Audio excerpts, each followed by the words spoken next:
హైదరాబాద్ లో మరో భారీ స్కామ్ వెలుగు చూసింది. ఫాల్కన్ ఇన్వాయిస్ డిస్కౌంటింగ్ పేరుతో భారీ మోసం జరిగింది.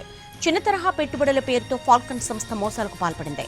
ఒక్క హైదరాబాద్ లోని 850 కోట్లు వసూలు చేసింది ఈ సంస్థ.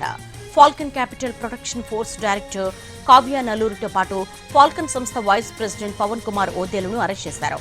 దేశవ్యాప్తంగా 6,879 మంది బాధితుల నుంచి 17,000 కోట్లు వసూలు చేసింది ఫాల్కన్.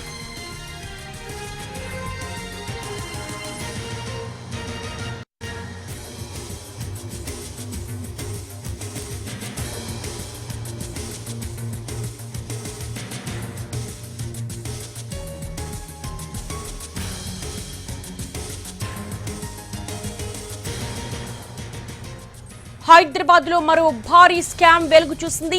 ఫాల్కన్ ఇన్వాయిస్ డిస్కౌంటింగ్ పేరుతో భారీ మోసం జరిగింది. చిన్న తరహా పెట్టుబడుల పేరుతో ఫాల్కన్ సంస్థ మోసాలకు పాల్పడింది. ఒక్క హైదరాబాద్ లోని 850 కోట్లు వసూలు చేసింది ఈ సంస్థ. Falcon capital protection force director Kavya నల్లూరితో పాటు ఫాల్కన్ సంస్థ వైస్ ప్రెసిడెంట్ పవన్ కుమార్ ఓదేలును అరెస్ట్ చేశారు. దేశవ్యాప్తంగా 6,979 మంది బాధితుల నుంచి 17,000 కోట్లు వసూలు చేసింది ఫాల్కన్.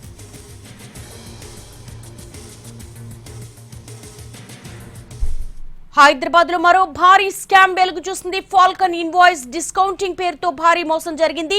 దీనికి సంబంధించి లేటెస్ట్ అప్డేట్స్ మా ప్రతినిధి రమేష్ వైట్ల అడిగి తెలుసుకుందాం. రమేష్, దేశవ్యాప్తంగా హైదరాబాద్ కేంద్రంగా జరిగిన భారీ స్కామ్ సంబంధించి సైబరాబాద్ ఎకనామిక్ అఫెన్స్ పోలీసులు ఇద్దరిని ఇప్పుడు అరెస్ట్ చేశారు. ఇందులో ఫాల్కన్ సంబంధించిన వైస్ ప్రెసిడెంట్ పవన్ కుమార్ ఓదెలతో పాటు ఫాల్కన్ లో డైరెక్టర్ ఉన్న కావ్య నల్లూరి ఇద్దరిని అరెస్ట్ చేశారు.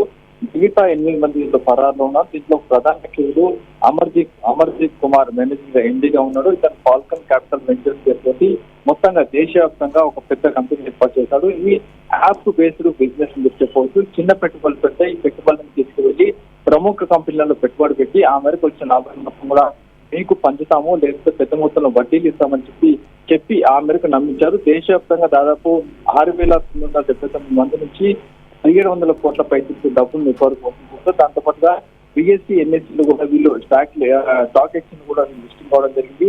అయితే ప్రముఖ కంపెనీతో పాటు అత్యంత నమ్మకమైన కంపెనీ చెప్పి గత 4 సంవత్సరాల ఏర్పాటు చేసిన ఈ ఫాల్కన్ కంపెనీకి అమర్జీత్ కుమార్ ఎండీగా చైర్మన్ గా కొనసాగుతున్నాడు. అయితే దీనికి సంబంధించి పూర్తిగా ఎక్కడ కూడా ఇది మోసపోతున్న బిజినెస్ చెప్పి హైదరాబాద్ లోని పోలీస్ ని అటు హైదరాబాద్ లో ఉన్న కొంతమంది కస్టమర్లు పూర్తిగా వాళ్ళని కాంటాక్ట్ చేసి ఈ వరకు సైబరాబాద్ పోలీసులు దీనిపై పూర్తిగా విచారణ చేసిన తర్వాత ఇది పూర్తిగా మోసపూరితం. కేవలం సెల్ ఫోన్ లో ఉన్న యాప్ వ్యక్తులుగా పెట్టుబడులు పెట్టి పెట్టుబడులు పెడితే పెద్ద మొత్తం లాభాలు ఇస్తామని చెప్పి ఈ మేరకు డబ్బులు వసూలు చేశారని చెప్పారు. అయితే వీళ్ళు ఏదైతే కంపెనీలు చెప్తున్నారో బ్రిటానియా, అమెజాన్, గోద్రేజ్ పెద్ద పెద్ద కంపెనీలో పెట్టుబడి పెట్టామని చెప్పి చెప్తున్నారో ఆ కంపెనీలకు వీళ్ళు పెట్టుబడులు పెట్టలేని చెప్పి కూడా దూరి కావడంతో ఆ మేరకు అమర్దీప్ సింగ్ పట్టుకునేందుకు పోలీసులు ప్రయత్నం చేస్తే అతను ప్రత్యేకమైన చార్టర్ ఫ్లైట్ వేసుకుని దుబాయ్కి పారిపోవడానికి చెప్తున్నారు. అయితే ఇక్కడ హైదరాబాద్ లో ఉన్న పవన్ కుమార్ తో పాటు కావ్య నందు విచారణ చేశారు. మిగతా 9 మంది కోసం ప్రయత్నాలు చేస్తున్నారు. అయితే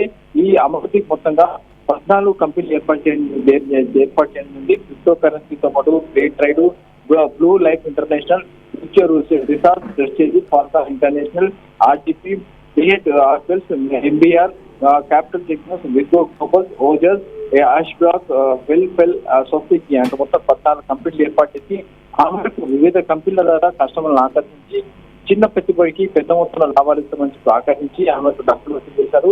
ఒక్క హైదరాబాద్ కేంద్రంగానే 850 కోట్ల రూపాయలు వసూలు చేసిన ఫాల్కన్ ఇండియా వాడిగా మొత్తంగా భారతదేశం మొత్తంగా 1700 కోట్ల రూపాయలు వసూలు చేసినట్టు ఇప్పుడు అధికారులు తెచ్చారు. అయితే దీంట్లో ఈ కేసు సంబంధించి ఇద్దరిని అరెస్టిస్తారు.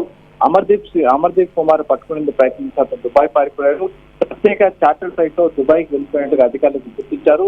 అతన్ని ఇండియాకు రప్పించే ప్రయత్నాలు కొనసాగుతున్నాయి. ఇప్పుడైతే ఇద్దరిని అరెస్ట్ చేస్తారో ఇంకా 9 మంది కూడా ఖరారులో ఉన్నారు.